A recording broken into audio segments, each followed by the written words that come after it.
Okay, we're now finally to the finale, the funnest part of the 2 days. So we've heard about a bunch of things, we've talked about a bunch of things. Now we're going to show some live things. So this is where CPaaS meets American Idol. Okay? So let me walk you through what we're going to do for about the next hour. We have 4 contestants, and we have 3 judges. And each contestant will get about 10 minutes to present and do a live demo or some form of information about their company. After each contestant, we'll have 3 judges that will then ask them questions. And so we'll see which personalities they take as they ask these questions. That's totally up to them. And what we need to do, now that we are hopefully up and running, is I need to log in. I need to get into system settings. Okay.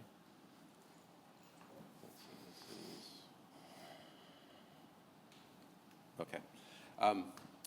So as he's setting that up, we'll show a screen here in a minute. But each of you get to vote.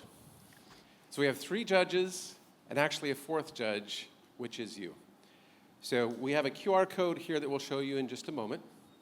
Let me introduce the 3 judges, and we'll start with that.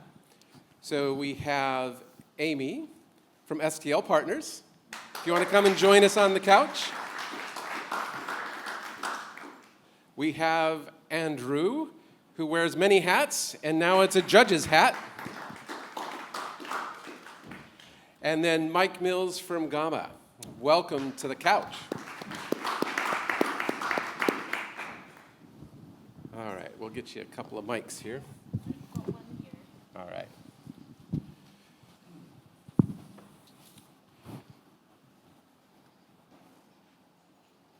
We're getting there?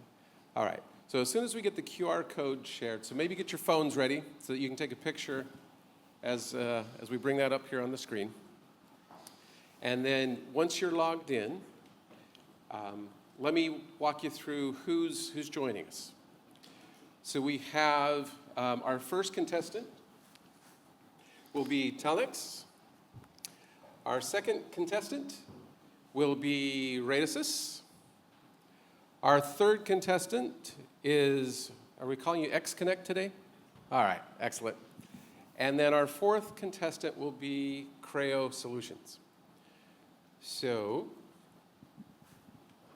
are we? No, you need to put up whatever you want to put up. Okay. All right, so this is what we want to put up.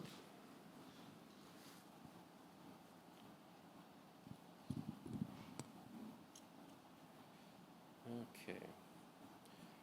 So let's start here.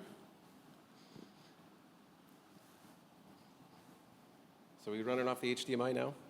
So this is a full circus. So welcome to our circus. When you open up the app, you're going to see 5 different criteria by which we want to judge each of the contestants. So innovation, how innovative is what they're showing us? I think we need to consider, we've talked about the end user a lot these last 24 hours. What's the ease of deployment? That's worth judging. We've talked a lot about API integrations. We've talked about network APIs, AI. So these elements will also be something that will be a separate criteria. If it's not commercially relevant, why even show it, right? So we want to judge them on whether we think that we can actually sell this. And then the last one, we want it to be a little entertaining, right? So let's see if we can give them 5 points for a well positioned presentation. All right. So if you want to if you can get that QR code there, I think the judges, you're all set with your app. Let me know if you need another minute.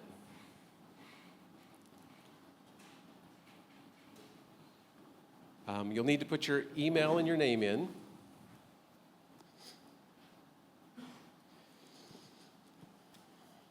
got some security on the back end, so you can't log in more than once. So just, there's no stuffing the ballot box.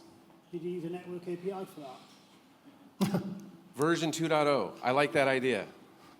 I like that idea. Maybe that'll be the demo for the next showcase. That could win something. Good idea. All right, are we all good? All right, if we're ready then, let's turn the time over to Pete to wow us with his Telnet solutions. So. Yep.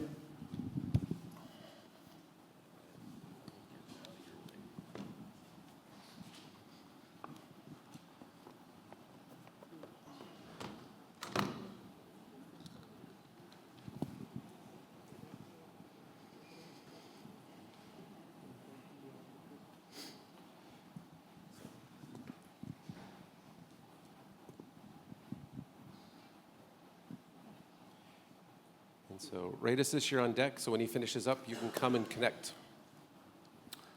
Hello, everybody. Thanks for sticking around. As a beer lover, I know I'm keeping you from reaching the beer, so I'll try to keep this short and sweet. But first, about Pete.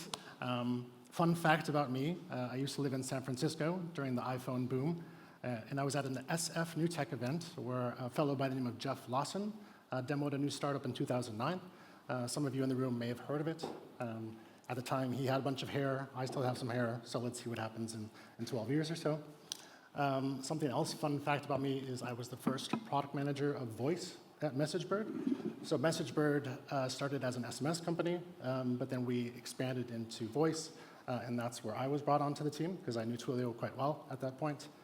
And then after some time at MessageBird, I shifted over to Telnet, which is a US-based CPaaS, and I helped spin up the office here in Amsterdam. We're over on the Keizersgracht, so if you ever want to come over for lunch, let me know. So some of you probably don't know Telnet as well as some of the folks on the logo map over there. This is from G2, kind of a review site where users and customers of companies review their suppliers. You'll see Telnet in the top right, and we've been there for quite some time. I'm very proud about that. But what's also different about Telnet compared to a lot of folks on here is that we started as a voice and number provider. For example, Infobip Cinch also started in the SMS space. And I think that's going to be important when you see the demo I'm about to present. Because a lot of these other vendors on there, they aren't built for voice AI like Telnet is. So we have the telephony, we have programmable voice, we have messaging, we have an AI engine, we have a network that we've built from the beginning 10 years ago. So it's really designed to deliver high-definition voice. And what is also unique is we have our own cloud storage product and GPUs around the world to really deliver the power to deliver voice AI. Since I've been in the space for a little while, sorry, I'm going to use some water. I've seen this evolution of CPaaS in person. I saw it in the guide yesterday, and I thought it was very well articulated. I think the way I think of it is around self-service. So when Jeff got on stage at SF New Tech, it was all about programming languages. He did this really cool demo. He pulled up his terminal, and he was coding things to make a phone call appear on somebody's phone. I was very impressed by that, but I'm not a developer, so there's no way I could have interacted with Twilio at the time. Then we kind of moved on to the no-code, low-code node properties. I remember I was in the MessageBird office, a small garage in the south of Amsterdam, and I saw this small competitor called Highside Telecom, and they built this very basic kind of automation platform that connected his SMS and voice. And I said, Robert, who was the CEO at the time and still the CEO, Robert Fiss, I said, Robert, this is really cool. Like, I can build something with this. And sure enough, we ended up acquiring Highside, and that turned into our Flow Builder product, which launched at around the same time as Twilio Studio. So kind of saw that coming, but what I'm seeing next, and what I'm excited about at Telnet, is that the next iteration is going to be natural language. We're not going to interact with CPaaS with code, maybe a little bit of no-code, low-code, but it's really going to be speaking English to CPaaS. I think that's really exciting, especially for product managers or people who can't code like myself. So today, I wanted to show you what we're doing. It's still early days, but I'm pretty excited about it. Let's see if it works properly. It's a voice AI demo. So this was built by one of our product marketing managers. She's not technical, but she's able to use tools like N8N, Superbase to create a working voice AI bot. So no developers were involved in the creation of this demo. So let's give it a try. We've used a third-party provider for this called Acuity.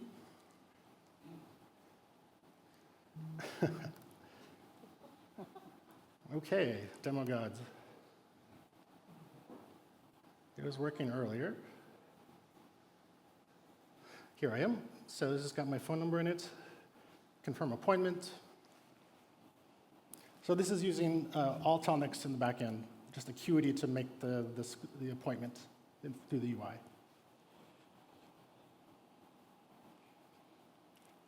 She had set it to 30 seconds before it triggered a call. That's useful for kind of talking about the solution. Let's see if it comes here.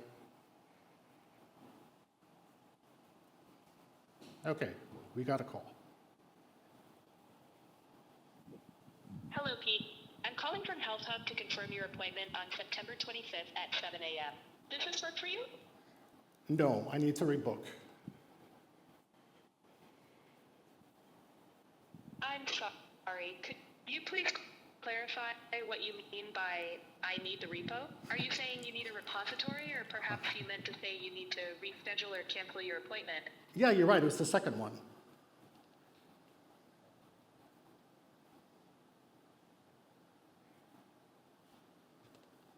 Your appointment has been canceled. Thank you for letting us know, Pete. Have a nice day. If you don't succeed, should we try it again? I'm sorry, but I'm not sure what you mean by I need to speak by again. So like I said, it's still early days. I think one of the challenges you're seeing in voice AI is the transcription, right? So if I mumble a little bit, if I'm nervous, if I don't speak the native language, sometimes the transcription engines struggle a bit with it, and I think it's only going to get better. Forgive me if I'm not the first person to say it's only going to get better than it is today, or it's not going to get worse than it is today. So I think that's encouraging.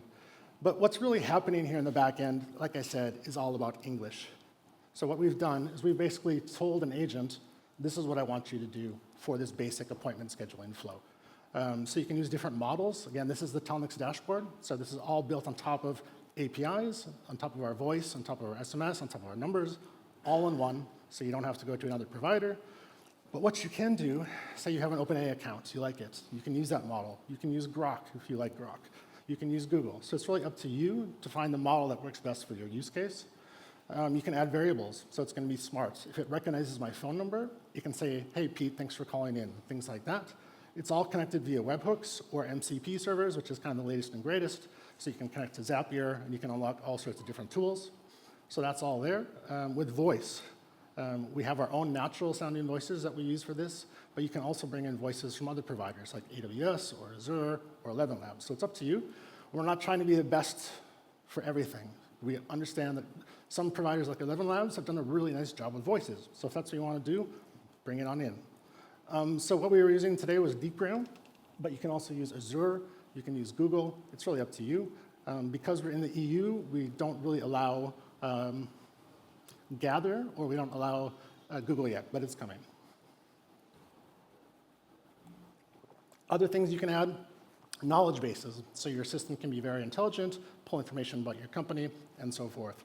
You can do things like insights. So you can do sentiment analysis, summary, directly from the portal. You don't have to use a third-party vendor for that. All built into it. Again, the nice thing about building this with Telnix, our calling is really built right into it. You don't need to do a SIP trunk outside of us. That's a VAP you might have to do. Same thing with messaging. You can connect to our SMS APIs directly through the assistant. No coding needed.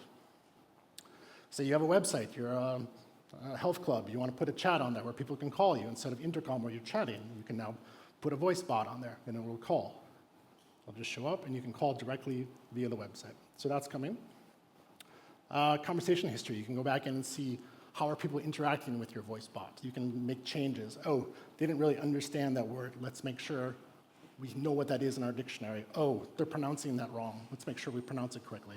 So that all can be kind of trained into the agent. Again, all through kind of the voice prompt. It's not about APIs, it's about language. You can do this in Dutch too, but for the audience, we did it in English. So that, at a high level, is what we're building with voice assistants. You can still build really complex things with APIs. That's not going anywhere. We have a low-code builder. You can do that as well. But really, we think the future is with language. One last interesting thing. So I'm an account executive. I was on this call with this gentleman the other day. He's like, yeah, I'm ramping up. I need this amount of numbers, this amount of minutes. I'm like, OK, can I see your product? And he showed me a product that he built on lovable.dev. So just through vibe coding, I'm now talking to customers who are building bigger solutions than a legacy solution provider in Ireland who sells SIP trunks. So I think the future for self-serve is really this long tail. The Ubers of the world can use programmable APIs all day long, but how we get to that next level to unlock that revenue that we talked about yesterday, I really think is through the long tail of enabling anybody to build internal apps, external apps, iPhone apps, all through native language. I think I want to end with this. It's not really our slogan, but I think people in the room might appreciate that. I think we're going to move from Ask Your Developer to Ask Your Assistant. Thank you very much. All right, so well done. We know all about the demo gods. Everyone in this room has just had that experience before. And between the Wi-Fi, using a mic, Yeah. that was a high bar, so no worries. So let's turn some time over to the judges. Andrew, why don't you lead off with a question here? Thank you very much, and I'm sure that we've felt that moment of deep hatred that you shared. We shared that moment of deep hatred for AI in that moment where it cancelled you. Well done on the presentation. What do you see as who do you see as your competitors, and how are you going to differentiate this offering from other offerings in the marketplace? Well, I mean, Twilio will always be out there. I think, we're moving away from being an SMS company. I think we're really focused on the voice. So obviously, other CPaaS vendors who are here are still competitors. We can offer those services. But lately, most of my sales call conversations around people using VAPI or 11 Labs who aren't happy with the call quality. So the voice AI assistants don't work unless you have that low latency, and that's why they're coming to us. And you said it could be for anyone, but the history of product development is littered with the casualties of things that work for everyone and end up working for no one.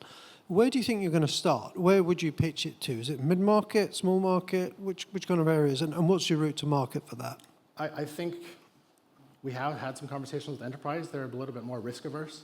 I think in talking about the hallucinations, things like that, I do think it's going to be more internal tools to start, that you can send SMS or voice calls and gather information. And then I think it'll be SMB, mid-market, folks like Acuity Scheduling who want to build it natively into their solution.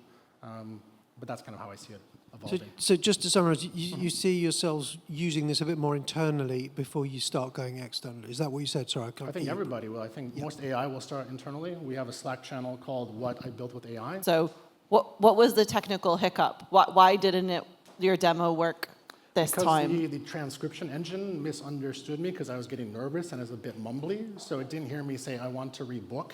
Yeah. It heard it said something totally different. Well, but didn't she say, oh, do you want to repo or do you want to rebook this appointment? Yeah. And then you said, it's the second one. And then she said, your appointment is canceled. So is that she misunderstood you on the second? So what happened is, and this is really what should have also been in there, it's a matter of prompt engineering. So if you looked at the prompt, it was maybe 10, 12 sentences, 12 paragraphs. Yeah. But when you're seeing these enterprise ones, you have a prompt that goes pages and pages long. So then you can really put in those edge cases and really refine it. Okay. So it's not that it was the connectivity was poor. It's more that it's just the. So the first one was the transcription engine. The second one was because we didn't have enough prompts in there to handle what I'd said to it. Okay. Yeah. Cool. Thanks. So look, I think well done for being so brave as to put that up. I think we've all been there, right? Where you think it's going to work. So I think congrats on that. I just had, I guess, a couple of quick questions. So I think fundamentally kind of go-to-market is key. Yeah. How do you get this? I mean, you talked about starting internally, but I'm interested in how do you monetize it, right? So how do you get this in the hands of the masses to a point in scale so that you're able to really hit those growth projections? Well, I mean, our business model is pay-as-you-go, like most of CPaaS, so it's pay-per-minute usage of the service. So I think the more people use it or interact with it, have success with it, if you call up to a restaurant and you're able to successfully book, a reservation, I think other restaurants are going to try this too because they eat at other restaurants. Like, oh, I want that. Who's building that? Yeah, I guess, I get they're going to a restaurant, but how do you hit mass scale? How do you get 50,000 restaurants with one go-to-market? Because I think you can see in the individual small, and hitting small businesses is challenging, right? Because they're regional, they're local, whatever it is. Yeah. How do you solve that problem? So that's what we're spinning up a channel partner team for. Okay. A lot of the MSPs who have been selling SIP trunking are like, what can I add? This is a very logical thing to add. You don't have to be technical. You don't have to program. You can spin up a demo for a customer in 30 minutes and then refine it after they say, yes, I want this. Great. And one last question. So I think we've talked a lot about misuse, fraud, etc. Yes. This is a fantastic tool in the hands of a business, but it's equally dangerous in the hands of a fraudster. How do you put guardrails around that happening? Well, as Telnex, we've been doing this for a while, so we have all sorts of alerts for high calls per second. So all of a sudden there's a spike, things like that. We have that already built into it. So somebody like a VAPI, maybe not, 11 Labs. So we've been doing this for over a decade, so it's built into the platform. Excellent. Great questions. Yes, thanks. Better answers. Thank you for being our first guinea pig. All right, thanks, Pete. All right, next up, we have previous winner, always ready to try again. All right, Adnan from Raises, take it away. Thank you very much. So can I have the display? Thanks a lot. So I think most of you that probably saw the presentation yesterday on AI voice in network. So what we're going to do is attempt to do a live demo.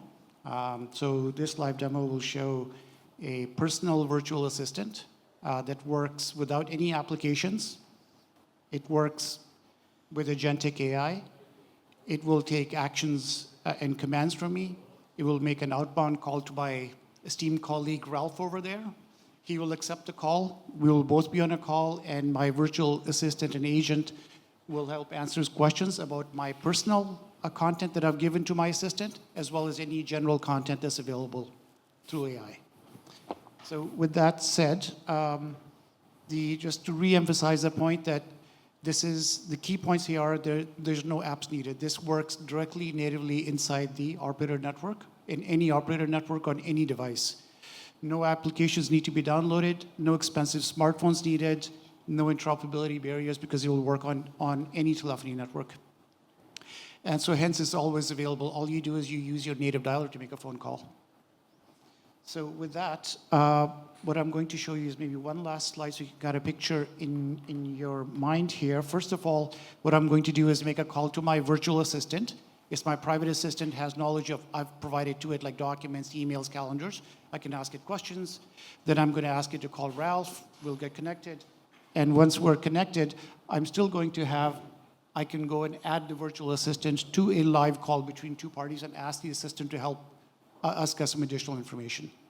So with that said, what I'm going to do is, hopefully we don't get into any interesting audio quality issues here, but if it doesn't work, we'll blame Wi-Fi, right? Like Mark Zuckerberg did. Okay. Oops. All right. So if I could maybe I should move this a little bit closer to the center so you guys can see it. So here's a screen replication of my phone here. So just to show that we're actually going to be making a real call, that this is not through an app. I'm going to dial a real number. 5238 5628. I hope this is on and connected. Okay.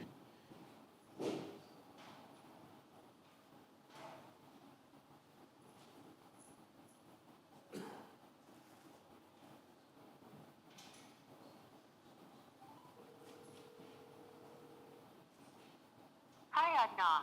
This is Juno, your personal assistant. How can I help you today? Hi, yeah, I'm traveling to Amsterdam next week. Can you maybe suggest a couple of tourist spots I should visit?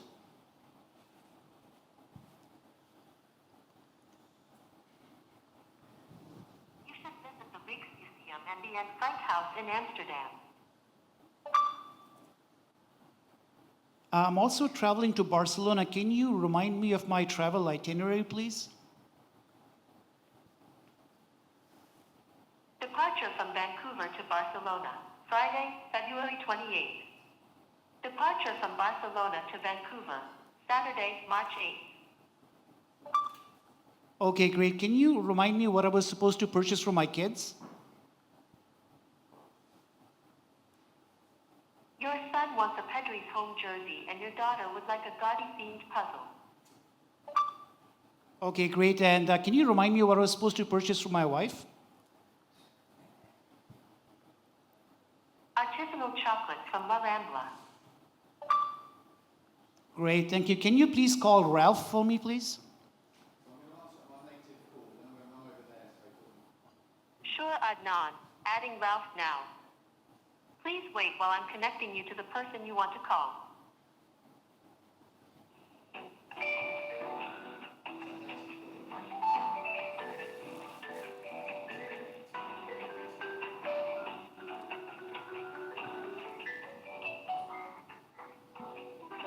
Ralph has joined the call. Yeah, hello, mate. How can I help you? Hey, Ralph, thanks for answering the call quickly. Hey, listen, I've got a meeting coming up on Thursday with ABC Telecom at 4 p.m. I was hoping you'd be able to join the call with me. Yeah, that should be no problem. And while I've got you, I've got a call with Orange at 12 o'clock on Friday. Can you join me for that one, please? Yeah, I think that time works out pretty good, so I'll definitely see you on the call with Orange as well.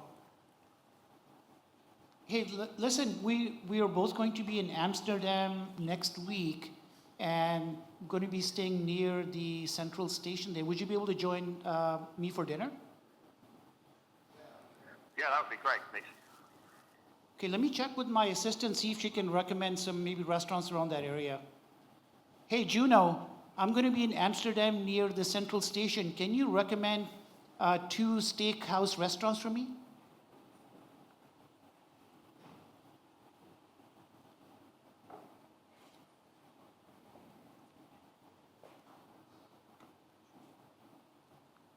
Hey, Juno, I'm going to be in Amsterdam next week near the central station. Can you recommend a couple of steakhouse restaurants for me?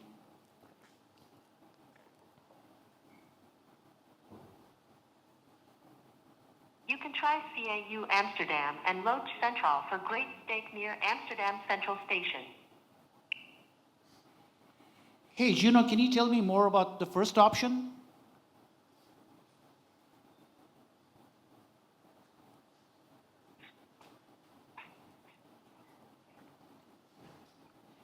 Hey, Ralph, did that steak option sound good to you? Yeah, mate. Perfect. Let's go there. Okay, great. I'll go ahead and make the reservation. Thanks. See you there. Bye. Ralph has left the call. Sorry, a couple of audio things didn't go through because of that thing. So now what's going to happen here is, let me show you. So here's my phone. And on the bottom left-hand screen, you'll see a text message that was sent to me. And in that text message, this can be delivered many different ways, right? We're just kind of demonstrating it over an SMS with a link. And that just generated a call summary between Adnan and Ralph, meeting with ABC Telecom and Orange. As we discussed, the first meeting on Thursday at 4 p.m., second one at 12 p.m. with Orange, and dinner plans in Amsterdam next week. And Adnan to make dinner reservations. Here's sort of the action items and follow-ups on that. And the actual full transcript, if you want line-by-line transcript, that's there. This information can then be, of course, shared via many different ways. If I want to share it with other people, send it to my email notes, or send it to my personal assistant.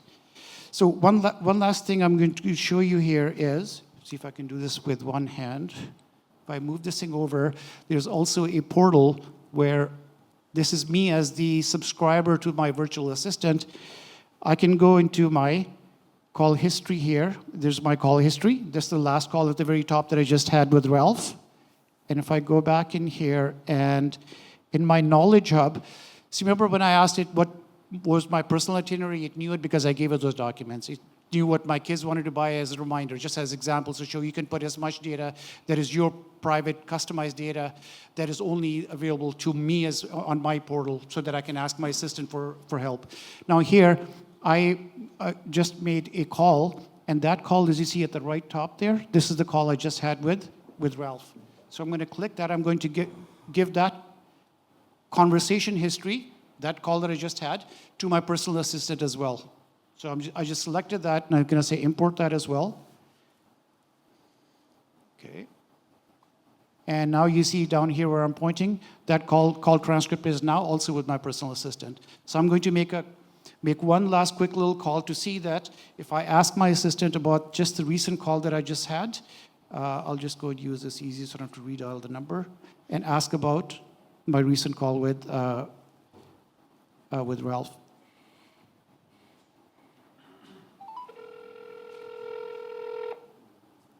Hi, Adnan. This is Juno, your personal assistant. How can I help you today? Yeah, can you remind me if my meeting's coming up with Ralph?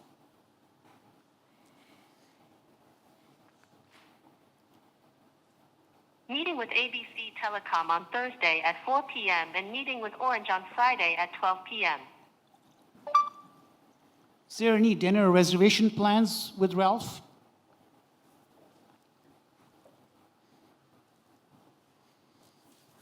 Yes, there are dinner plans in Amsterdam next week with Ralph, near the Central Station. I'll just hang up here because we're just kind of right on time there.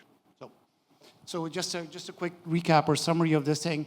This is, as I mentioned earlier, this is built directly in the operator network or any communications network without requiring special applications to be downloaded. It allows custom private data to be used with AI, as well as public data, because I asked a very general question about Amsterdam in general. And any telephony conversation that I had with anybody by asking my assistant to add them to the call, and the call summarization and transcript is available to me, which can also then be used to fill my calendar, send an email to somebody, or take any follow-up action items, or give it to my personal assistant for follow-ups. Thank you very much. All right, thank you. That was awesome. All right, Mike, why don't you lead us off with some questions here? Yeah, so look, I think first of all, I love the fact that this is kind of a native experience. I think that's a real point of differentiation. Just, I guess, one principal question from me. So I'm a telco operator. What's your perspective on how I monetize this? How do I turn this into dollars, pounds, or euros into my subscriber base? Right, so Yeah, so I think there's different monetization opportunities for operators themselves or for channel partners. So there's two different avenues. One is at the consumer level, and the other one's kind of SMB or enterprise level. So you can imagine a small business or large business, they have a fleet of employees, and the conversations that they're having with their clients to be then automatically summarized over native telephone calls that they're receiving. So the AI is not only there to take notes, but it's there to provide some business intelligence about what that enterprise is doing. And it can also be used for personal use cases too. When people are busy individuals, they have schedules, they want to be reminded of the itinerary, they want to have the conversation. And if they're talking to somebody else on the phone, like I was talking to Ralph, I was able to invite the virtual assistant into the call. And then Ralph was also hearing what the virtual assistant was telling us, because the virtual assistant really became like a third party, an actual third party in the call. So the monetization will be from a consumer perspective and or SMB business perspective. So essentially it would be a lift on the MRCs or whatever, yeah? Yeah, thank you. I mean, for me, this looks like a no-brainer. So, like, what are the objections that you're getting, and how do you counter them? Like, what's the risk? We've seen you said yourself earlier that like voice hasn't been revolutionized in decades. Yeah. So I think this is right at the cusp of, and I think before year end or really early beginning next year, you'll start to see some major tier 1 operators start to offer these services. Okay, so you're not getting objections. Sorry? You're not getting any objections from operators. Well, I mean, there's going to be, of course, there's objections because the quality and responsiveness of the AI. You know, how my private data that I gave to my virtual assistant, is it really private? How is, so there's of course natural concerns around the accuracy of the AI, and the ability to keep the data private, the ability to make additional agentic. I just made a call to Ralph, but there's more agentic things I could add to it. Can you add now? I could have said, can you add these meetings to my calendar? Then we'll just go add them. So those are agentic AI additions that will continue to go. So definitely there are concerns and objections that are getting addressed that you would expect in a large scale commercial deployment. Thank you, Adnan, and well done on the presentation and the demo. I was going to ask it about KLM flights, but we'll hold that. What evidence do you have of what people will pay for it and what kind of demand there is for this service? Yeah, good question. So I think the revenue monetization opportunity, I think at the consumer level, will be then at the baseline level. This is like an additional value add service. So different operators in different geographies will offer it at different price points as a value add service. So think of it, and I don't want to use the analogy like voicemail, but maybe I shouldn't, but that's just too old a tale now. People will pay a small incremental price if it's at the consumer level, because it becomes a productivity tool. But as soon as you kind of go up the value that is providing to his SMB and values providing to a business, then those can be monetized at a higher level. So I think the price points where it can be monetized are going to vary depending on where and which market is being offered. Excellent, excellent. It looks like everybody's using the app. We're getting some real-time updates here, which is really fun. And we're ready for our next contestant. We've got your presentation loaded up here. And you're mic'd up, and so the time is yours. Can you hear me okay? Listen, well, ladies, gentlemen, thank you. I know it's beer time, so anybody who wishes to vote for me, the beers will be on XConnect later on tonight, but don't let that sway anything you've done. So this isn't going to be an AI presentation. My background, as some of you heard earlier, is all about network APIs. Myself and my team, earlier on in the year, we started to talk about mobile operators, we started to talk about use cases, and we said, actually, a lot of the stuff we talk about today is all within a country. Very rarely is it cross-border. So what we did, we put our heads together and said, actually, how can we make this a global phenomenon, right? We want to bring the globe, we want to bring people together by using these APIs. So we come up with the world's first real, true global marathon. We want to make people in this world a lot fitter. We want them to be able to use technology. And some of you now know you wear Fitbits, you wear Apple Watches, and so on and so forth. This is kind of taking that to the next level in our world and our view. I'm conscious of time, and I've got a lot of slides to go through, so apologies. Again, it's about connecting people in different places around the world, sharing data, using the APIs, ensuring that they're safe, ensuring that basically the information is getting back to them. And what we've done is use 12 APIs from the GSMA gateway. And what we're hoping that's going to do is be unique, bold, profitable, right? So funny enough, when we presented this first time round, we had a major sports brand actually come to us and ask, is this something that's commercial? It's not, right? For us, this was shits and giggles, right? It's not what we do. It was just a bit of fun. But it is built on 12 open gateway GSMA APIs, as I say. The first one that we've used is number verification. So that's the seamless authentication coming into an app. And the app is a real thing, by the way. It's not just a screen, and I'm happy to share it with you all afterwards. But again, we've heard how this works. So coming into the app, enter your phone number, absolutely seamless. Okay, no pesky kind of people trying to steal OTPs and things like that. So again, we've tried to use this to make getting into the app very, very simple. The other thing we wanted to do was use the device location. So if you think, I'm here in Amsterdam at the moment, I've maybe got a colleague in London, they're one of my marathon buddies, okay, they can see where I am, I can see where they are, no cheating allowed, right? It was basically everything is transparent between all of us. You can also share that between each other. So if your marathon's 1, 2, 100, 1,000 people, it really, really doesn't matter. It's a total open app for people to use.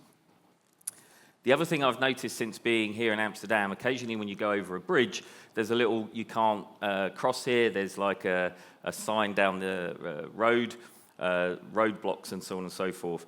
Again, using geofencing in the app and on the APIs, we can pick up that data in real time.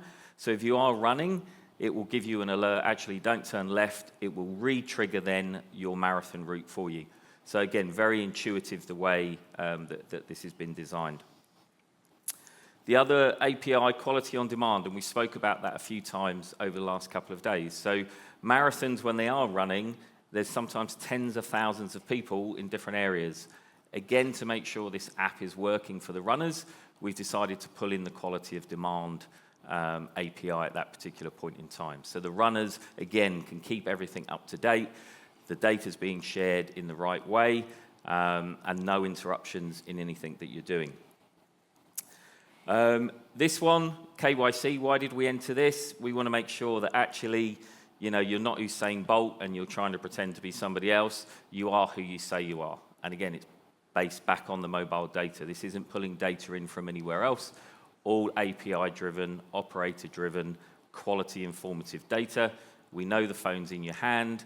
We know you're the registered user, and therefore we can confirm that you're the registered user. This one, roaming, it's quite interesting. Here we are, I think 13, 14 different countries we're from. We wanted to use this one in the app as well to ensure, again, you are where you say you are. You're not trying to spoof anything. No kind of using VPNs or anything like that. So again, we pull back the real-time data to make sure that you are roaming in Spain at the moment, or you are roaming, in this case, in Amsterdam. One-time passwords. Why did we put this in, right? And it's interesting because we talk about security, we talk about seamless authentication. You always need a fallback mechanism. One way or another, there has to be a fallback, right? So if you're letting a customer log in and the seamless authenticator doesn't work, you need something for that individual to fall back on. So that's why, again, this OTP was built basically as part of the app. Traffic influence, we put this in basically so that we could see in high traffic areas. And this was really down to crowd control. So people that are running the event, if there's a lot of big kind of crowds in certain parts of the course, you can inform police, you can inform emergency services and so on and so forth to keep control of all of the crowd. There's a lot of these APIs we're using. I won't go through all of them, but hopefully you're getting the gist, right, that we've tried to use as many different APIs in one single app, but it works across the globe. Okay, that was the whole concept behind all of this. There's carrier billing in there as well, because we was hoping to make it more commercial and sell some stuff, and obviously the mobile operators earn a little bit of money along the way. SIM swap is in there, number verified, lots and lots of different things. But what we're trying to show here is when we talk about these APIs, it's not one single API that makes the difference. When you start to layer them, that's where the real value comes. As I say, this isn't what we do for a living. We don't build sports apps or anything like that. It was merely a showcase, just a bit of fun. But hopefully for you, the audience, you can start to see the power of these APIs when they're put in these types of things. To give you an idea, Strava, they've got, 150 million users now, anybody that uses a Strava app. Their revenue is about $230, $240 million. So who knows, this might be even my next business venture. So as it says there, let's run the world together, and I've got a couple of minutes for questions. All right. Amy, would you like to kick us off? Yeah, I mean, I completely agree with the message that there is a lot of value in bringing multiple APIs together. But fundamentally, I think we are trying to understand how we use this to make money. So I want to know, this might be your next venture. Tell me who you're going to sell it to, and why they're going to buy it. So look, totally valid question, right? When you look there, And that's why I use the Strava thing as an example, right? When you start to go out to the masses, there's a subscription-based model you can put in there. There's the carrier billing, so you can start bringing in things like clothing and apparel. If Strava are earning a couple of $100 million, I wouldn't mind that being my next business, right? So it's there to bring just not one community together, it's the global community. Okay. So this is like you can sell this to Strava, or 100%, or to Okay. Nike, or okay, but maybe somebody not like as that. the M&O, more as a CPaaS player. You sell this to Strava. Maybe even as the M&O. Why not?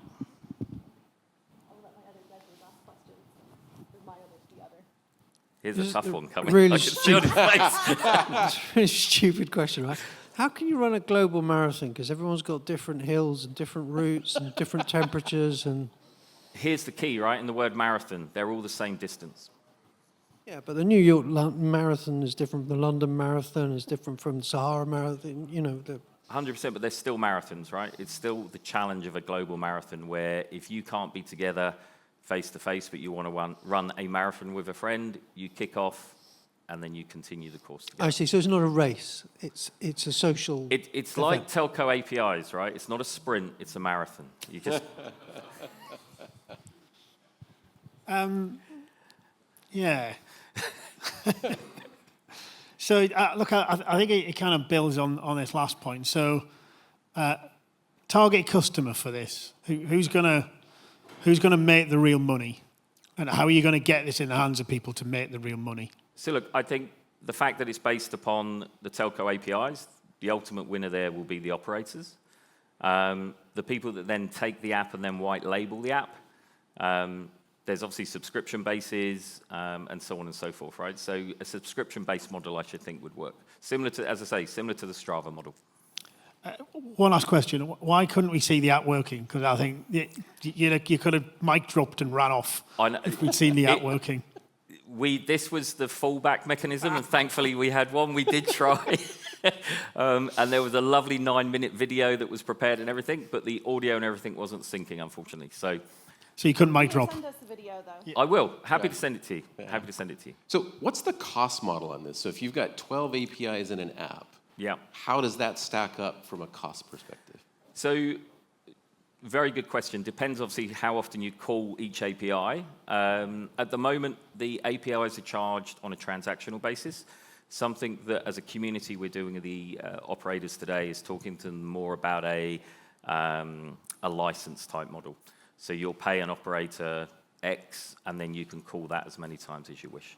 That's what we're trying to move the operator community towards. So as a global marathon, would this been easiest to go to Aduna and have one relationship, or do you need to tie into each of the different networks? Well, it's lovely because my colleague Andres from Aduna's there, and he was meant to be on stage with me holding the Aduna band. No, he wasn't really. But no, exactly that, right? That's where, again, the layers come that we touched upon in the panel earlier. It's an ecosystem, and that's what makes this work. Okay. All right, so I think our votes are in. Thank you so Appreciate much. your time. All right, we've got one more. Let's see what you got, Robert. I think you're already connected. He ran his presentation off of your laptop. Excellent. You're mic'd up. The time is now yours. All right. So full disclosure, I've actually been a judge on 4 of these. And yeah, I don't want any questions from Amy. She's tough.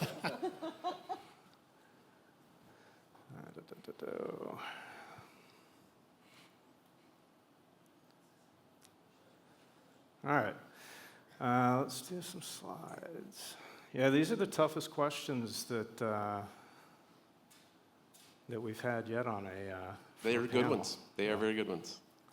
All right, so I don't think we've talked about VCons enough, so we're going to talk about VCons. We're going to talk about VCons some more. We came across what Thomas and team were doing with VCons last year. I think it came across, June, July last year. And when we saw the power of what VCons can do and how it really takes information from across the business, from across the customer scape, and enables you to use that anywhere in any process, it just so many light bulbs went off. And I think when we look back on 2025, with the apps that are starting to build, the ecosystem that's building out, we're going to see that 2025 was the beginning of a new communications era. So if you look back in 93 with HTML, you look at 99 with SIP, this whole industry lives because of, well, at least part of the industry lives because of SIP. And even going back to 2022 with LLMs, each one of those was a catalyst for a new way of doing business and a new, really a new way to think about and monetize things. And we see 2025 with vCons plus AI plus the ecosystem and all the tools is really being that kickoff to the conversation intelligence era. And there's conversation intelligence apps out there today, but they only do a small fraction. When you ask me about competitors later, ask me about competitors later. They only do a small fraction of what we really should be doing with conversation intelligence. So when we get into 2026, when you've got the entire telco network, you've got all these applications out there creating vCons, we will at some point next year see literally billions of vCons created every day. And as we look at what we need to do from an intelligence perspective and integrating those into business processes, all of those vCons are going to need a place to live. And that's what we've been working on here over the last year, is that conversation intelligence cloud, where if you're a telco, if you're an app vendor and you're creating vCons, those vCons need to get sent into our platform so that we can operationalize them, make them available to the enterprise, make them available to your end customers downstream. So the cloud includes intelligence, it includes media connectivity and security, but most importantly for our space right now, it includes a series of apps that get customers started. Right? This isn't the end goal, but we have to have something to get it easy to get out there and sell to customers and get things kickstarted. And I think as we get that out there, we'll see people really get it and start to build new applications on top of it. So take you through the conversation lifecycle. So we don't care if it's a vCon coming off of an enterprise, a BPO, somebody else. If it's SIP coming off your network, UCaaS, CCaaS, video, email. You guys are working on a fax plugin. Got to have fax. And even social media. So we're even looking at things like Google reviews and turning those into vCons because that's a part of your customer conversation. We're pulling these in and performing our compliance duties on it, right? We're checking for consent. We're redacting and anonymizing information. Quick story, we actually had one of the CSPs early on in this process started sending us their customer data. And we realized as we were analyzing the data that, one, there was never any consent gathered. And two, nobody even knew what was actually happening on the back end. We were seeing personal conversations, all kinds of crazy stuff. So we had to scrub all of their data from our system. And this is really the genesis of the consent control. So we're looking at making sure that the providers have those consent pieces, the enterprises have those consent pieces in place, but we're also looking at the conversation that if we don't have that indication, we can actually tell whether the agent notified that that call was going to be recorded and used, and that the customer or the caller did not actually remove their consent or ask not to be recorded. And then we're performing all of our intelligence off of it. And then we're getting it out into those usable end-user applications.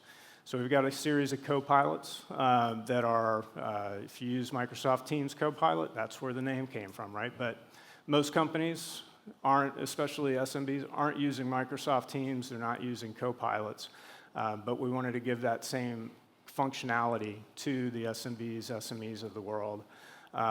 And then we've got Insights Hub, so I'll show you a couple of these pieces, and then it's fully API enabled, right? So once you get these things out there, you as a provider, you and your customers have the ability to integrate with, pull data back out of the system. And the beauty of vCons is everybody's building around vCons. That data that you pull out of our system is immediately usable in all of the other apps that you're working with. So let me give a demo. Does this have audio connected to it? Okay. Okay, well, we'll see. You probably won't complain too much because it's me and my wife reenacting a phone call, if you can't hear it. Yeah, look, I'm calling because I'm fed up with my bill. This is the third month in a row it's been wrong. I'm sorry to hear that. Can you tell me what's incorrect this time? There's this $35 service fee again. I already had this removed last month. Why does it keep showing up? Let me check. Okay, I see. It looks like the automatic billing system didn't update after the adjustment. I can remove it right away. Well, it shouldn't take me calling every month to get it fixed. If this keeps happening, I'm just going to cancel my policy. I understand. I'll escalate this to our billing department so it doesn't happen again. And just so you know, I'll mark this for the owner's attention as well. Good, because seriously, I don't have time for this nonsense. I hear you. I've credited the $35 back to your account, and you'll see it on your next statement. All right. All right, so the awesome thing is ChatGPT actually created that script for me because I asked for a series of scripts. So that was one of the scripts that he gave us. So those calls are coming off of UCaaS platforms. I mentioned our integration with Crescendo and NetSapiens, off of every phone call, off of every meeting, off of every CCaaS and contact center call. Those calls are getting ingested, and we're processing those in our system. And we've been talking a lot about vCons. This is over here. This is what one actually looks like after we take the call and run it through the platform, right? So you've got a ton of stuff. Happy to send you one afterwards or not. But as that comes through our system, so I mentioned a few of the co-pilots. So we have the first alert co-pilot, and then we have a call summary co-pilot that I ran this through. On the first alert co-pilot, there's two things happening. One, we've got emails going out, right? Because most people, if you're on the road, a salesperson, you're a roofer, a plumber, you're not logging into an app, but you do want to know what's going on with your business. So we had the alert where this customer was obviously angry. They actually threatened to leave if the issue didn't get resolved. So this alert went out to the owner of the company so that they could respond. We also had a call summary. So with our after call piece, you get call summaries afterwards where we pull out the actual tasks that are associated with that conversation. And at the end of every day, we send also a recap of everything, right? So again, if you're on the road, if you're a small business owner, you have all of those things that you're in your hand every single day to help you run your business. And then you also have the tool where you can come in and actually track all of the tasks that that have come from your conversation, right? So think about this as a smaller CRM, but if you have a HubSpot, if you have Zendesk or what have you, it's easy to get these pushed up into those tools. And what's really nice is you've got literally every conversation that you've had and every commitment that you've made, you can come back into the application and manage that. And then likewise, for First Alert, I can see everything that's driving issues. So I've got in one spot every issue that's come up, and then I can dive deeper if I need to. And what I talked about adding things in afterwards. So I can also, because I've got all of these conversations coming across the network through my business, I can come through and see what people are asking about. And then a little bit of Demo Gods action here, but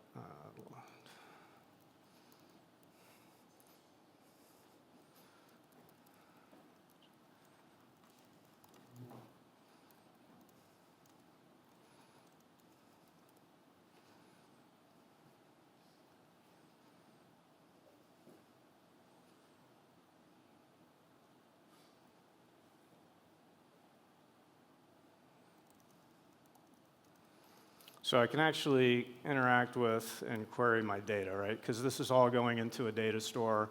We're vectorizing it, making it available to an LLM. And what's really cool, this is really simplistic, right? Thomas talked about an MCP server earlier. If you've ever used deep reasoning within ChatGPT or Claude, Imagine taking every single conversation that you've ever had and being able to run that through and do really complex analysis and also start to do some things around business planning and strategy. It gets really, really exciting when you think about the data in that way.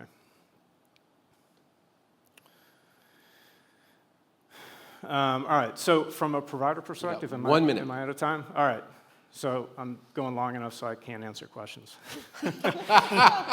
Don't get away that easily. They figure they want a beer more than they want to ask you a question. So 3 options to connect. So we're making it really easy for providers to connect in. And then, as Tom Cruise says, show me the money. So what's really cool here is you've got the ability to come in. You're selling UCaaS and CCaaS seats today, adding in the co-pilots, and then adding in the Insights Hub and Script Coach piece that I did not show. And we talked about doubling your revenue. This is an easy way to go through your entire customer base and double your ARPU off of your customers. And that's it. And breathe.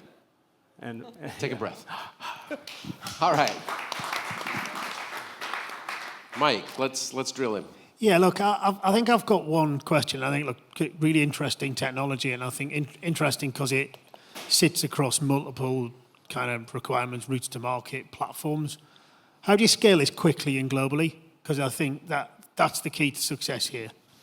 That's why we're here, right? So we see from a telco perspective an opportunity to reach millions and millions of customers really quickly. You guys have the relationships. We've got the software. It would take years and years and years to go out individually, and that's actually a knock that we've got with the OTP players, where they don't have access to all of the communications that are coming across the telco space, right? So it's kind of a win-win where we're able to deploy our technology and access every call for the enterprise, and you guys can actually reach out to your customers and make that connectivity. There's, like with some of the AI that's being deployed, there's this like underlying fear that we're creating just like an absolute load of data that might never get used and is expensive to store and is expensive to query, and like, are we really getting the business value out of this? This looks to me like if we're creating billions of VCons, that this is at risk of this problem. So how do you address that? Yeah. So what we're focused on are those usable experiences, right? That's why you've got that after call co-pilot where it's literally just tell me what I need out of every call every day, right? There's a certain set of customers that are going to want that. What I didn't show is additional dashboards that are tailored to specific users within the business and specific types of businesses, right? So we're able to take out and you don't have to look through. Let's say you have 1,000 calls come through your contact center. You don't have to look through all 1,000 calls. You just want to know the 5 that you need to touch, right? And that's what we're focused on, is surfacing those 5 calls, because we've already looked through the other 995 and said those are fine, right? So. Robert, great presentation. You got 30 seconds in the lift with Alison Kirkby, CEO of BT, and you've got the chance to tell her about your proposition. What's your pitch? Ooh, that's good. So we are creating the intelligence cloud that allows you to take every single call that comes across your network that just gets discarded today. No value whatsoever other than connecting that call, and we allow you to add value on top of that every call, because you can now extract insights and monetize that with your customers. That's cool. How much money am I going to make? Well, I just showed you're going to make 2.3x what you're making today, right, off of your phone calls. All right, we've got our first question from the audience. Uh-oh. Wait a second.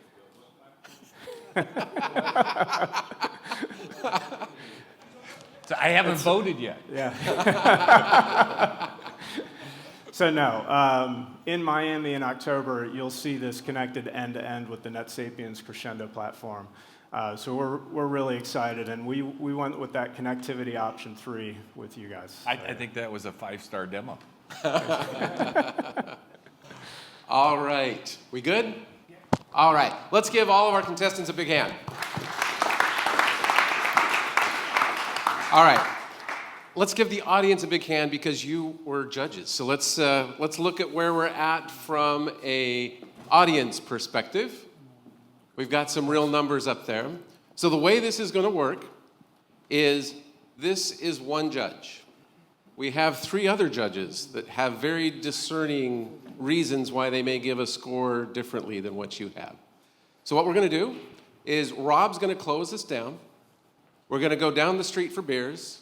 And while we're there, I'll be calculating and having the app give me the actual real winner. And we'll announce that after we have a drink or two. All right? So thanks, everybody, for participating. Hope you enjoyed this. This is a little different angle. I think they probably asked a lot of questions that you maybe had in your mind. So hopefully they were a good proxy for you. Thank you, and we'll do this again next year.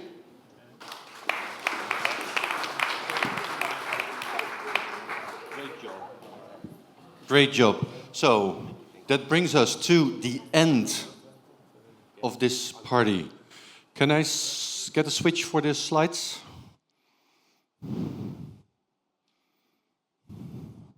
Thank you. Because now it makes sense what I'm saying. This is it, guys. I've had a lot of fun these last 2 days. I hope you enjoyed it as well. It's been a lot of fun to prepare this, to curate the program, to work with the sponsors, and to work with all the speakers.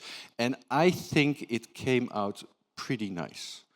I like what I've seen on social media, what people have been posting. I encourage you all to like, share, post your own thoughts, give us your feedback. We'll send a questionnaire out for more details as well, but we'd love to hear what we can do better. I'd like to thank our sponsors that made this whole party possible. So please give them a big hand.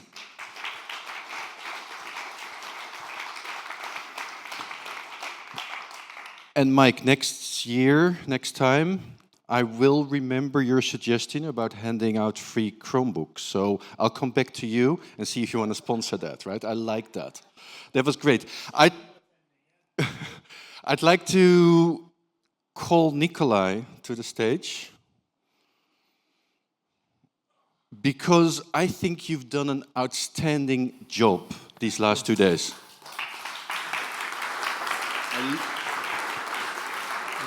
I love the energy that you brought. I love the intelligence that you brought to the panels. I love that last panel about capital and innovation. I mean, that's the first time that a panel session about money is not boring. So great job. Thank you. Lila, where are you? Lila, you have a gift for Nikolai. Yeah, you come back.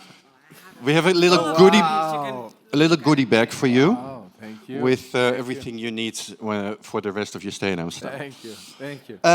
So, Nikolai.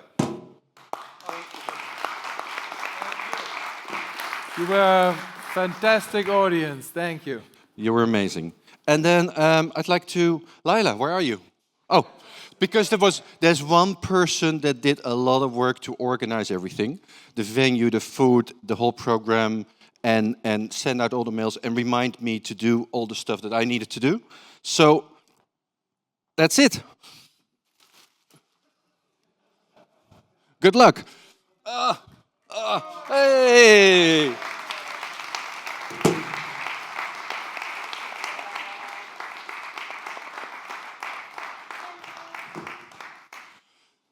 So that's it, guys. It's beer time. The beer is outside the building, so we go out the front door, we take a right, and I think it's at the corner. It's about 20 meters walk, not 20 minutes this time. Please take all your stuff from the building. We're not coming back. Also, if sponsors still have stuff there, I don't think they do, make sure you take everything out of the building because they're closing down. Well, no, they're building the next event as soon as we leave. Thanks all, and see you in a minute.